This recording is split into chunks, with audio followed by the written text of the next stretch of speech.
Russia is now providing Iran with real-time space-based targeting intelligence to strike American forces in the Middle East, a bold intervention that effectively ends the era of unchallenged Israeli and American military dominance. As the conflict between the United States, Israel, and the Islamic Republic enters its second week, the battlefield has expanded far beyond a regional skirmish into a global proxy war. Operation Epic Fury, launched by Washington and Tel Aviv on February 28, 2026, initially sought to decapitate the Iranian regime through a massive daytime strike in the heart of Tehran. The assault, which utilized 200 fighter jets and nearly 1,000 munitions in just 12 hours, successfully eliminated Supreme Leader Ayatollah Ali Khamenei, along with 40 top military commanders. However, this tactical victory has triggered a strategic catastrophe that neither Donald Trump nor Benjamin Netanyahu seemingly anticipated. Instead of collapsing, the Iranian military has activated its decentralized Mosaic defense system, a guerrilla-style command structure that allows individual provinces to operate independently. More critically, the intervention of Moscow has bridged the technological gap that once protected American assets. Russian satellites are now reportedly tracking the movements of the USS Abraham Lincoln and the USS Gerald R. Ford, feeding coordinates directly to Iranian drone units. This coordination led to a devastating strike in Kuwait that claimed the lives of 6 American service members, marking the first time Russian intelligence has been directly linked to the deaths of United States troops in this theater. While President Trump dismisses these reports as a stupid distraction, the reality on the ground confirms that the unstoppable Axis is moving to neutralize Israeli air superiority.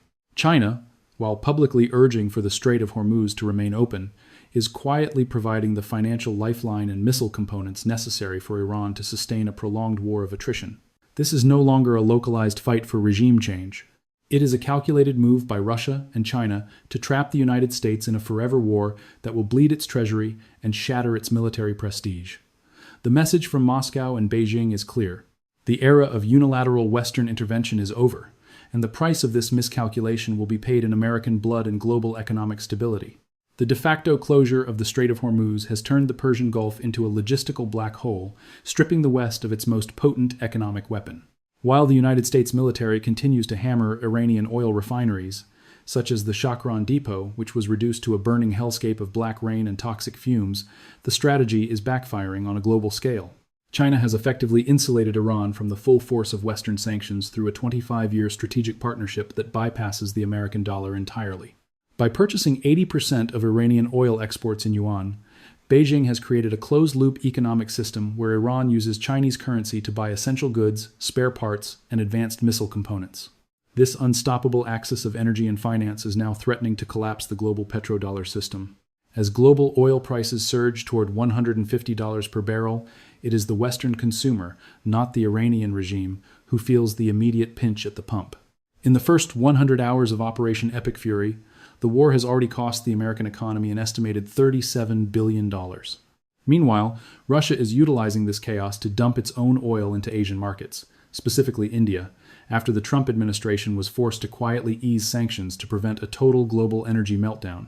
This strategic maneuver by Moscow has provided the Kremlin with a massive financial windfall, which is now being redirected to support Iran's military-industrial base. The Pentagon's admission that Iran's ballistic missile launches are down by 90% is a hollow victory when considering that the remaining arsenal is being guided by Russian space-based surveillance. The drizzle strategy implemented by Tehran is designed to exhaust American and Israeli interceptor stockpiles, which cost millions of dollars each, while Iran fires inexpensive drones and decoy-equipped missiles that saturate modern defense grids. By draining the West's munitions and treasury, Russia and China are ensuring that even if Israel achieves tactical air superiority, it will ultimately face a strategic defeat in a world where the balance of power has shifted toward the East. The assassination of Ayatollah Ali Khamenei was intended to be the final act of Operation Epic Fury, but it has instead opened a door to a more radical and dangerous reality. Within days of the strike, the Assembly of Experts bypassed every Western expectation by appointing Mojtaba Khamenei, the son of the former leader, as Iran's third supreme leader. This choice represents a total rejection of President Trump's demand to have a say in the selection process.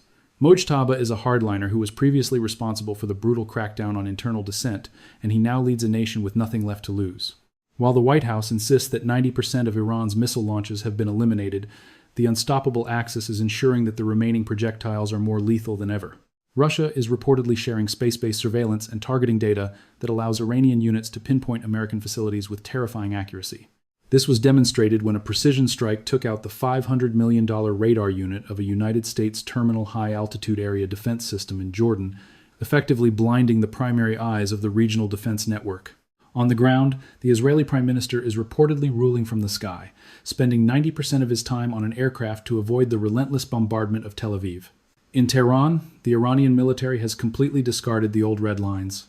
The Mosaic defense strategy has decentralized control, giving local commanders the authority to fire at will, making a ceasefire nearly impossible because there is no longer a central body with whom the West can negotiate. This is the exact quagmire that Russia and China intended to create. A decentralized, high-tech insurgency supported by global powers that leaves the United States chasing shadows in a burning region. The failure to anticipate this transition of power and the intervention of Moscow has left Western leaders scrambling to explain why their quick victory has transformed into a protracted war of attrition that is already bleeding their military stockpiles and domestic political support. The United States has just surged a third nuclear supercarrier, the USS George H.W. Bush, into the fray, creating the largest concentration of American naval air power since the 2003 invasion of Iraq. Destination: the Eastern Mediterranean, joining the Abraham Lincoln and the Gerald R. Ford in a triple carrier punch that places more than a quarter of the entire United States carrier fleet in a single conflict. While this armada is designed to project total dominance and deliver precision justice, it masks a terrifying reality of industrial depletion that Russia and China are meticulously exploiting. President Trump has publicly claimed a virtually unlimited supply of munitions, but behind closed doors, he has ordered an emergency meeting with executives from Lockheed Martin and Raytheon to quadruple production of the exquisite class of weaponry. The math of this war is fundamentally broken. The United States is burning through billion-dollar defense systems to intercept Iranian drones and ballistic missiles that cost as little as $20,000 apiece. This attrition is not just military, it is a structural economic catastrophe. With the Strait of Hormuz effectively shut down, seeing practically zero traffic for the first time in 80 years, the global energy market has entered a state of shock. Iraqi oil output has plunged 60%, and gas prices in the United States have seen their largest single-day rise in years, jumping up to 18 cents a gallon in just 24 hours. As the domestic cost of war mounts, American public opinion is turning violently against the administration. For the first time, a majority of Americans strongly disapprove of the president, with overall approval cratering to a new low of 38% as anti-war protests paralyze major cities from Washington to Los Angeles.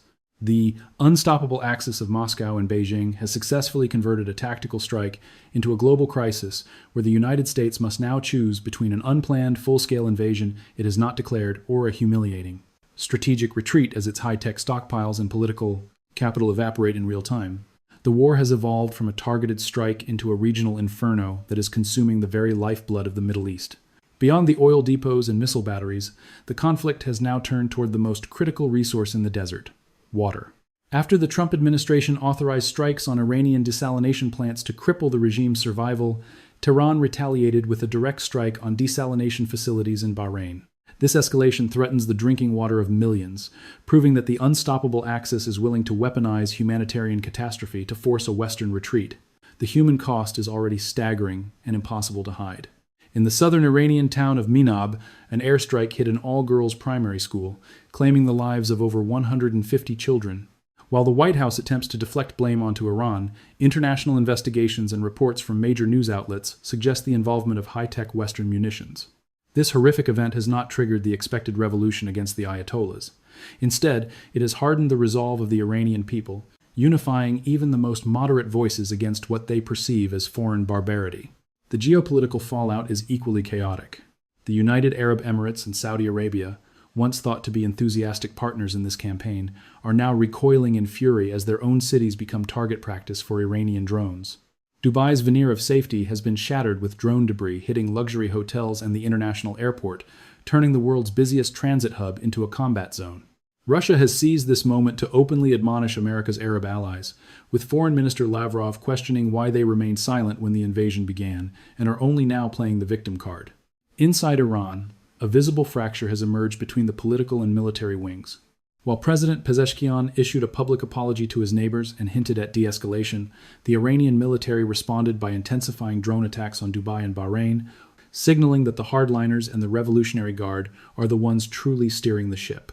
The region is no longer following a predictable script, and as the unstoppable Axis provides the intelligence and the will, the United States finds itself leading a coalition that is rapidly disintegrating under the pressure of a war it can no longer control. As the conflict enters this critical juncture, the world is witnessing the violent end of American military hegemony in the Middle East. Operation Epic Fury was sold as a quick surgical strike to prevent a nuclear Iran, but it has instead revealed the limits of Western power against a coordinated Eastern axis. Russia's continued sharing of real-time intelligence has effectively leveled the technological playing field, making the Persian Gulf a kill zone for American ships and personnel.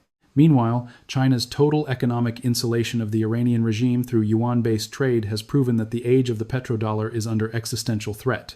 The calculation that killing Supreme Leader Khamenei would lead to internal collapse has proven to be a catastrophic error. Instead of a revolution for democracy, the West has inherited a more radical leadership under Mojtaba Khamenei and a population unified by a common enemy. The industrial math of this war is now undeniable. The United States cannot manufacture million-dollar interceptor missiles fast enough to stop the flood of $20,000 drones. While Washington begs defense contractors to quadruple production, Moscow and Beijing are watching the slow bleed of the last superpower's treasury and prestige. This is the new reality of the 21st century, a multipolar order where Russia and China provide the shield and Iran provides the spear.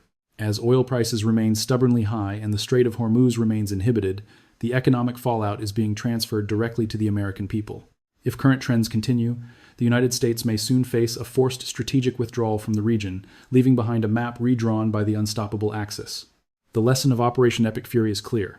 You cannot bomb a civilization of 2,700 years into submission when the world's other giants are standing behind it. The era of unilateral intervention has ended, and a more dangerous, divided chapter of global history has just begun.